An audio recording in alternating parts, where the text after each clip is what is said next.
Subscribe now and press the bell icon. Never miss an update. नमस्कार साथियों, पहले तो मैं आप सबको बधाई देता हूं कि आज आपकी पार्टी को औपचारिक तौर पर इलेक्शन कमीशन द्वारा मान्यता मिल चुकी है और साथ ही साथ आज से ही 60 दिनों का एक टारगेट तय कर दिया गया है आगामी लोकसभा के चुनाव का। छठे चरण में हरियाणा प्रदेश की 10 लोकसभा सीटों पर हमारे बीच में आम चुनाव होगा और उन परिस्थितियों पर एक एक कार्यकर्ता की जिम्मेवारी ज़्यादा बढ़ जाती है। साथियों, अगले 60 दिन हमें ऐसे मेहनत करनी होगी जैसे हम पिछले 600 दिनों से करते आ रहे हैं और उन परिस्थितियों को, कठिन से कठिन, विपरीत से विपरीत परिस्थितियों को समझते हुए दिन रात एक कर एक ही लक्ष्य के साथ आगे बढ़ना है कि लोकसभा के अंदर पार्टी द्वारा निर्धारित जो उम्मीदवार होंगे उन उम्मीदवारों को हम एक ताकत के साथ देश की सबसे बड़ी पंचायत में भेजने का काम करेंगे। मैं तो आपको एक चीज़ बता सकता हूँ, सफ़र पार्लियामेंट का मेरे लिए बहुत रोमांचक रहा।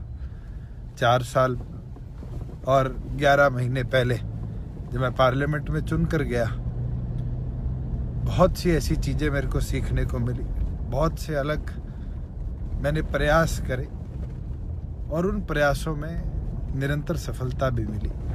चाहे वो ट्रैक्टर को कमर्शलाइजेशन की कैटेगरी से बाहर निकालने के लिए एक प्रदर्शन के स्वरूप पार्लियामेंट में ट्रैक्टर ले जाने की बात हो, चाहे पार्लियामेंट के अंदर खड़ा होकर फसल बर्बादी पे मुआवजे की बात हो, स्पेशल गिरदावरी की बात हो, या फिर मेरे लोकसभा क्षेत्र के अंदर पहला पासपोर्ट सेवा केंद्र बनाने की बात हो। साथियों, इस सफ़र के अंदर बहुत सी नई चीज़ें सीखी कि डेमोक्रेसी किस तरीके से चलती है, कैसे पार्लियामेंट बदलाव केवल मात्र आपकी कॉन्स्टिट्यूएंसी नहीं, आपकी स्टेट में और देश में ला सकती है।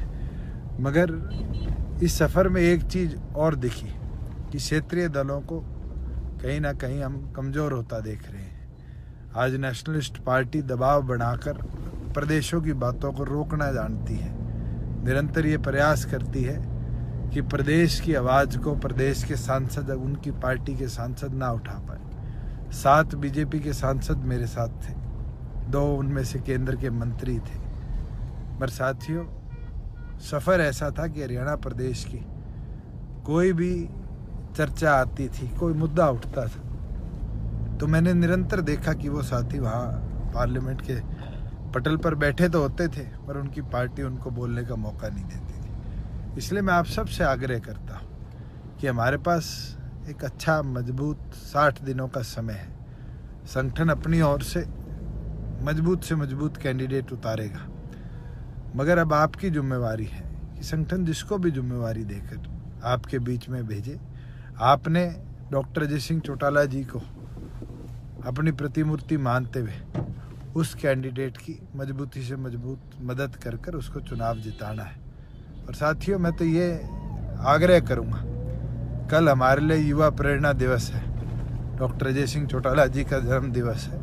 पूरे प्रदेश भर के अंदर हम डॉक्टर अजय सिंह चौटाला जी के जन्म दिवस पर मेडिकल कैंप्स, फल वितरण, बुजुर्गों को कपड़े देने, इस प्रकार से अलग अलग कार्यों को निरंतर करते आए हैं। उसी को हम आगे प्रेरणा मानते हुए लेकर चलेंगे।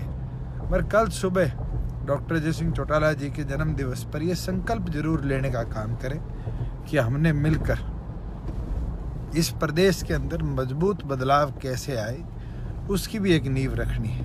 और अगले 60 दिन केवल मात्र जननायक जनता पार्टी का एक मजबूत सिपाही बनकर अपने संगठन को नई ताकत देने का काम करना है। मैं तो अनुरोध करता हूँ उन साथियों से जो आज कांग्रेस में है, बीजेपी में है, लोकदल में है, बसपा में है, लसपा में है, कि आप भी हमारे साथ जुड़े और हरियाणा प्रदेश के अंदर कैसे परिवर्तन आए, उस परिवर्तन की एक मजबूत नींव कैसे रखी जाए, उसके लिए जननायक जनता पार्टी का हिस्सा बनने का काम करें। चौधरी देवीलाल जी हमेशा कहा करते थे कि राजनीति के अंदर सरों की गिनती होती है, और मेरा ये मानना है कि हम जब देखते हैं तो बूंद बूंद जोड़कर समुंदर बनता है। उसी प्रकार कर साथियों, हम जब बात करें तो एक एक वोट जोड़कर चुनाव जीते जाते हैं। आज तो उस वोट जोड़ने का समय आ चुका, एक एक व्यक्ति को अपने साथ लाने का समय आ चुका।